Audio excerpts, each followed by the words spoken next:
All right. So tonight we're exploring something I think we can all relate to. Oh, yeah. That inner battle between what we want to do and what we know we should do. Mhm. Mhm. Like when it's late, you're tired, and suddenly that fridge is looking really interesting. Oh, yeah. Been there. We're going to unpack the science and strategies behind self-control. Okay, right. And to guide us, we've got this great article called The Secret to Self-Control and Winning the Inner Battle. And the fascinating thing is, this isn't just about willpower. Really? There's a whole brain game going on that we need to understand if we actually want to win. Okay, so the article mentions two parts of the brain that are kind of in this constant tug of war. Right. The limbic system and the prefrontal cortex. Yes. Can you help me understand how this plays out in real life? Okay, so think of it this way. The limbic system. It's like that impulsive friend who's always up for a good time, Okay. right?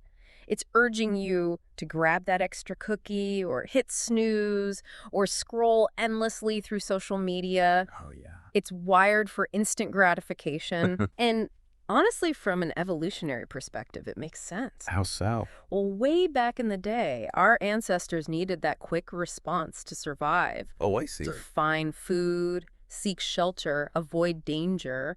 So you're saying our brains are still kind of stuck in that survival mode, Exactly. even though most of us aren't, facing life or death situations every day. Right. Well, luckily, we also have the prefrontal cortex. Okay. Think of it as the wise strategic planner. Okay. This part of the brain is all about long-term goals, considering consequences, and making decisions that align with our values. Mm-hmm. It's the voice that says, hey, maybe that second helping of dessert isn't the best idea if you want to fit into those genes. Okay, so how do we help our prefrontal cortex win this battle? Well, the article talks about knowing your why. Right. It's like a motivational poster you see everywhere. Yeah, exactly. But what does that actually look like in practice? Mm-hmm. It's about connecting with the deeper reasons behind your goals. So Right. instead of just saying, I want to lose weight, ask yourself why that's important to you. Right. Maybe you want to have more energy to play with your kids, Mm-hmm. or maybe you want to feel more confident in your own skin. So you're saying when you have a strong why, it's like giving your prefrontal cortex that extra edge. It's like giving it extra ammunition. Okay. It helps you resist those impulsive urges from the limbic system. Because you're more focused on the bigger picture. Exactly. Okay, so if we connect this back to that, late night fridge scenario, Yeah. it's not just I should avoid snacking, Yeah. but I want to wake up feeling energized and focused so I can have a productive day and achieve my goals. Right. And that deeper why makes that bag of chips a lot less appealing. Exactly. Yeah. And that's where planning comes in, Okay. which the article really emphasizes. It's much easier to make good decisions when you're not relying solely on willpower in the moment. Mm-hmm. Willpower is like a muscle. It gets tired. So we can set ourselves up for success by anticipating those weak moments. Exactly. Instead of waiting for those cravings to hit. Let's say you tend to crave sweets after dinner. Mm-hmm. Instead of battling that urge when it hits, have some healthy snacks prepped and ready to go. So it's about making the healthy choice the easy choice. Yes. That makes so much sense. Yeah. It takes the decision-making out of the equation when you're most vulnerable. And there's this concept in the article that I found intriguing, the 10-minute rule. It sounds deceptively simple. It is simple, but incredibly effective. How does it work? Okay, so when you get that urge to do something, you'll regret. Mm-hmm. Maybe hitting snooze instead of getting up for your workout. Oh, yeah. Or indulging that extra glass of wine, you simply tell yourself to wait 10 minutes. And that really makes a difference. It does. A lot of times that initial urge is fueled by emotion. Yeah. It's intense, but it tends to fade with time. Okay. Those 10 minutes give your prefrontal cortex a chance to catch up Mm-hmm. and make a more rational decision. So it's like hitting the pause button on your brain. I love that. But what about those bigger habits we're trying to change? Sometimes even 10 minutes isn't enough. Right. Well, that's where the idea of micro habits comes in. Okay. I remember the article mentioned those. Yeah. It's about breaking down those big, daunting goals. Into tiny, manageable actions. Exactly. But can these small changes really add up? Absolutely. Think of it like this. Self-control is like a muscle. Okay. The more you use it, the stronger it gets. Hmm? So instead of trying to bench press 200 pounds on your first day at the gym, Right. you start with lighter weights and gradually increase the resistance. I see. It's the same with self-control. So give me an example of a micro habit in action. Something our listener can start doing today. Okay, so if you're trying to be more mindful, start by meditating for just 2 minutes each day. Okay. If you want to be more active, commit to doing one push-up every morning. Mm-hmm. Or if you're trying to eat healthier, swap out one sugary drink for a glass of water. These seem so insignificant. They might seem small, but trust me, they create a ripple effect. It's like you're planting these tiny seeds of change. Exactly. And over time, those seeds grow into something much bigger. Do you have any personal examples of micro habits that have worked for you? I used to struggle with consistency in my writing routine. Oh, wait. I'd have these grand plans to write for hours each day, but I'd often get overwhelmed and procrastinate. I feel that. So I made this micro habit of writing just one paragraph every day, no matter what. Wow. It seemed ridiculously small, but it was enough to overcome that initial resistance. And did it work?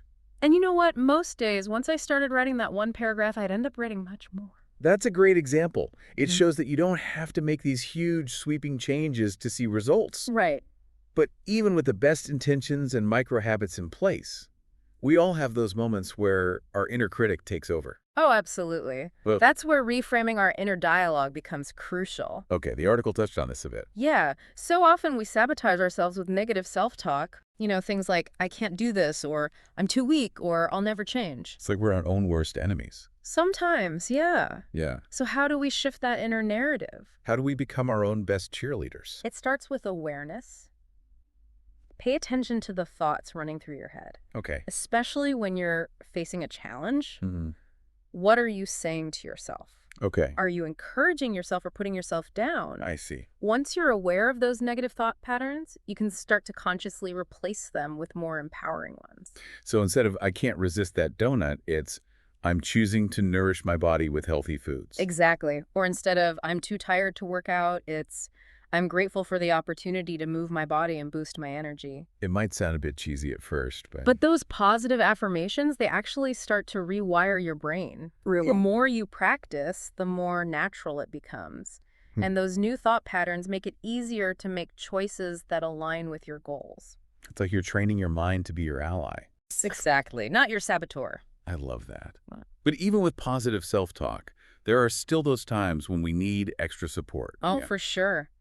The article mentions visualization, accountability, and mindfulness as other key tools for strengthening self-control. Okay, let's unpack those a bit further. Let's start with visualization, which involves vividly imagining yourself achieving your goals. Okay, so it's not just thinking about your goals in a vague way, Yeah. but really feeling them. Yeah, experiencing them in your mind's eye. I see. And the more vivid and detailed your visualization, the more powerful it becomes. Interesting. When you repeatedly visualize yourself succeeding, you're essentially programming your brain for success. So it's like a mental rehearsal for success. Exactly. What about accountability? How does that help?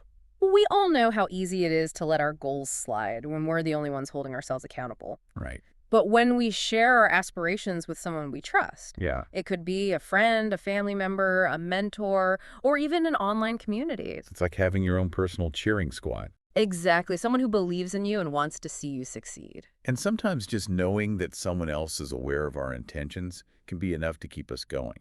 Absolutely. Mindfulness is a topic we could probably spend a whole deep dive on, but Oh, yeah. how does it specifically help us win that inner battle? Mindfulness is about cultivating a present moment awareness. Oh. It's about observing your thoughts, feelings, and bodily sensations without judgment. Mm-hmm. This can be incredibly helpful when you're trying to manage cravings or urges. How so? Well, you're creating some distance between yourself and the impulse. So instead of being swept away by that craving, you're able to step back and say, okay, I'm feeling this urge right now, but I don't have to act on it. Exactly. And regular mindfulness practice can actually strengthen your prefrontal cortex, Oh, wow. which gives you more control over those impulsive urges coming from the limbic system. That's pretty powerful. There are specific techniques like focusing on your breath, doing a body scan meditation, or simply noticing the sights and sounds around you. Mm-hmm. These can all help cultivate this awareness. But let's be realistic. Even with all these tools, the planning, the micro habits, the positive self-talk, Right. we're all human. We're going to slip up sometimes. Oh, for sure. We're going to give in to that temptation or miss that workout or lose our cool works. What's your advice for navigating those setbacks? Yeah, because it can be so discouraging. That's where the article's message about failure being feedback comes in. Right. It's so important to remember that everyone stumbles sometimes. Mm-hmm. It's part of the process. So you're saying beating ourselves up over it is actually counterproductive. Exactly. Yeah. Instead of dwelling on the mistake, ask yourself, what happened there? Mm-hmm. What triggered this behavior? Okay. What can I learn from this experience so I can do better next time? It's about turning those setbacks into opportunities for growth. Exactly. Remember, progress is rarely linear. So it's not about being perfect, but about progress. Exactly. The most important thing is to keep getting back on track and not let those slip-ups derail your journey. That's such a good reminder. And speaking of journeys, the article ends on a really thought-provoking note about the true reward of self-mastery. Yeah, it's not just about achieving specific goals. It's about becoming the kind of person who lives in alignment with their values. Right. Building character and resilience and that deep sense of self-trust. And when you develop that inner strength, you're not just more likely to reach your goals, but you also experience a greater sense of freedom, peace, and fulfillment in all areas of your life. That's such a powerful message. So it's not about denying yourself pleasure, but about choosing actions that lead to a more meaningful and fulfilling life. Exactly. And the amazing thing is that this power of choice is available to all of us. Mm. Every decision we make, no matter how small, is a step in the direction of the person we want to become. So it's not about being perfect, Yeah. but about making conscious choices that align with our values and aspirations. Right. That's a really empowering takeaway. And that brings us to the end of part 1 of our deep dive into self-control. We've covered a lot of ground today, from the brain science of self-control to the power of positive self-talk. We've explored practical strategies like planning the 10-minute rule, micro-habits, and mindfulness. And most importantly, we've talked about how to approach setbacks with compassion and turn them into opportunities for growth. In part 2, we'll continue our exploration of self-mastery by delving into the role of environment design and the importance of building a support system that empowers you to thrive. Stay tuned. Welcome back to our deep dive into self-control. You know, it really feels like we're giving our minds a workout here. Oh, yeah, for sure. We covered a lot of ground last time. All those internal strategies for winning that inner battle. Right. Understanding how our brains work, the power of knowing our why, and even reframing our inner dialogue. Absolutely. And of course, we can't forget those practical tools like planning ahead, the 10-minute rule. Right, and those tiny but mighty micro-habits. Yes, but the article doesn't stop there. It brings up something I find fascinating, this idea of environment design. Ooh, okay. So it's not just about what's happening inside our heads, but also about how our surroundings can either help or sabotage our efforts. Precisely. Think about it. You're trying to eat healthier, but your kitchen counters are constantly covered in tempting snacks. Oh, man. I know that struggle. Yeah, you're setting yourself up for a constant battle. It's like trying to run uphill while carrying a heavy backpack. Exactly. You're making things so much harder for yourself. Yeah. But if you rearrange your environment to support your goals, you're actually reducing the amount of willpower you need to rely on. So instead of just trying to resist that bowl of candy on the table, it's simply not there. Out of sight, out of mind, right? I know for me, a cluttered desk equals a cluttered brain. Absolutely. A well-organized environment can do wonders for your focus and clarity. And it doesn't have to be this huge, overwhelming overhaul either. Okay, so what are some small tweaks our listeners can make? Give us some actionable tips. Start simple. Maybe clear off your desk before you start working. Or designate a specific area for your workout clothes so you're more likely to exercise. If you're trying to cut back on screen time, put your phone in another room during dinner. I love these. It's like you're setting your brain those subtle cues to support the behaviors you're trying to cultivate. Exactly. And over time, these seemingly small changes, they add up to big shifts in your habits, which ultimately lead to bigger results. So we've tackled the internal strategies, and now we're adding this layer of environment design to really set ourselves up for success. But what about the people in our lives? How can we build a support system that helps us win this inner battle? That's where accountability comes in, which we touched on briefly before. Sharing your goals with someone you trust can provide that extra nudge of motivation and support when you need it most. It's like having your own personal cheering squad, someone who believes in you and wants to see you succeed. Yes. And it doesn't have to be just one person. It could be a friend, a family member, a mentor, a coach, or even an online community of people who share similar goals. You know, I think there's something incredibly powerful about knowing that you're not alone in this journey, that others understand the struggles and are there to celebrate the wins with you. Absolutely. And a strong support system can offer so much more than just encouragement. They can provide practical advice, share resources, or even just listen when you need to vent. It's like having this network of people who are invested in your success, Huh. who are there to help you navigate those inevitable challenges and celebrate every milestone along the way. Exactly. And don't underestimate the power of surrounding yourself with people who inspire you. If you're constantly around people who are negative or who don't support your goals, it's going to make the journey so much harder. It's like trying to swim upstream against a strong current. Choosing your company wisely, it's so crucial. Think of it this way. Your environment is the soil, your support system is the sunlight and water, and your goals are the seeds you're planting. I love that analogy. Mm-hmm. You need all of those elements working together to create the conditions for growth and flourishing. Exactly. So as you continue on your journey of self-mastery, take some time to really assess your environment and your support system. Yeah, are there any tweaks we can make to create a more supportive ecosystem for our goals? Mm-hmm. And are there people you can connect with who will inspire and empower you? Those are great questions to consider. And building a strong support system takes time and effort. It's about nurturing those relationships, being open and vulnerable, and being willing to ask for help when you need it. Which can be the hardest part sometimes, but the rewards are so worth it. They really are. Yeah. Now, we've covered a lot of ground today, from practical strategies like environment design and building a support system to the importance of celebrating small wins and reframing our inner dialogue. Welcome back. Feel like we've been on this incredible journey exploring self-control. We've definitely covered a lot, right? From the science to practical strategies like those micro habits we talked about. Yeah, and setting up our environment for success. And even being kinder to ourselves when we, mess up. Absolutely. But in this final part, I want to explore the deeper meaning of it all. The article hints at this idea that it's not just about reaching goals. Right. It's about becoming a certain kind of person. Exactly. There's that line about self-mastery not being about deprivation, Yeah. but about aligning your actions with your values. And that's where the real magic happens, I think. I agree.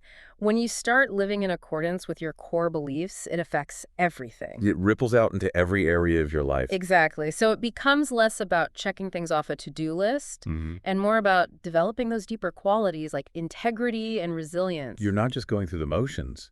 You're making choices with intention. Right. It's like you're the author of your own life story. I love that. And I imagine that this sense of self-mastery brings a greater sense of inner peace, too. Oh, absolutely. When you're not constantly battling those urges, you create space for more calm Right. It's like trading that inner turmoil for quiet confidence. and self-trust. Yeah. And that to me is one of the most valuable rewards. It's not about external success, but about that inner knowing. Exactly. You become your own best advocate. This has been such an eye-opening conversation. It's clear that self-control isn't just about saying no to things, It's about saying yes to a more fulfilling life. a life that's truly aligned with who you are. And that concludes our exploration of mastering the inner battle. We hope you found it insightful and empowering. Until next time, keep exploring and keep listening. The Mike and Mischief.